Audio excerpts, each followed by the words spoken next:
I had spent my whole life living in the shadow of my sister, Juliana, the woman everyone in the mafia's air circle adored and protected. She had no idea that I had been reborn. Just like in my previous life, she smiled sweetly and gently, insisting that I pick my fiancé first, pretending to be thoughtful and gracious. However, this time I refused. In my previous life, I naively believed she meant well. I married the man she recommended, Chester Kane, an heir who was said to have been paralyzed after an ambush. I gave up my right to inherit the family, becoming his caretaker, his crutch, the medicine he used to fight loneliness. However, no matter how much warmth I gave him, his heart remained frozen. The truth only came out during my sister's pregnancy celebration. When an assassin from a rival family raised his gun toward her belly, the man who had not stood in years suddenly rose to his feet. He shoved me toward the muzzle of the gun. All 7 bullets tore into my womb. As I collapsed, I saw him pull my sister into his arms, shielding her with his own body and taking the final shot for her. Only then did I understand. He had never been paralyzed. His family had never abandoned him. He pretended to be sick because Juliana's heart belonged to another man, and he refused to be tied to me. "I'm sorry, Tanya," he said. "I lied to you.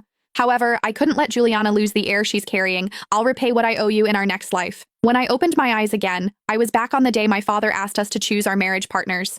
This time, I chose no one. Yet back then, they were the ones who begged for my love. "Go ahead, sis. You pick first. You're the delicate one, and you need a strong family to have your back." Juliana Larson forced a sweet tone, playing the caring sister just like she did in her previous life. However, her eyes betrayed her, locking onto Seth Rogers, the Rogers family heir, with an affection she could not hide. The word in the mafia circles was that she and Seth had been secretly tangled up for ages. Dad would definitely keep Seth for her. In my previous life, to keep her happy, I picked Chester Kane, even though he was wheelchair-bound. I thought I was being the bigger person, but I walked straight into a living hell. I could still feel those last moments from my previous life. 7 bullets ripped through me, and I had hit the ground, clutching my belly. Chester's medics stormed in but did not even glance my way. They all flocked to Juliana, who was barely scratched. Huddled in Chester's embrace, she quivered. "Chester, it hurts. It's my fault. I shouldn't have ditched the guards just to spite Tanya." The family elders could not stop singing her praises. The sweetest girl, who, even hurt, did not blame her sister. She soaked up all the attention, while I lay dying on the cold floor. It was not until I almost bled out that she suddenly remembered me and yelled for the doctors.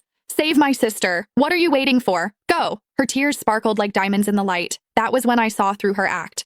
That was why I laughed when Dad asked me who I wanted. "Since Juliana is so thoughtful, I won't hold back. I'll take Seth." "What?" Juliana's smile disappeared as her eyes welled up with tears. "Tanya, you're well aware of my relationship with Seth." Chester's head snapped up, his eyes widening in shock. Then my father's hand struck my face with a force that echoed through the room. "Look at yourself. Seth is the heir to the Rogers family. Do you really think someone like you, an illegitimate daughter, could marry him? You know he's fond of your sister, yet you choose him on purpose. Are you trying to drive your sister to her grave?" Blood trickled from the corner of my mouth, yet I could not help but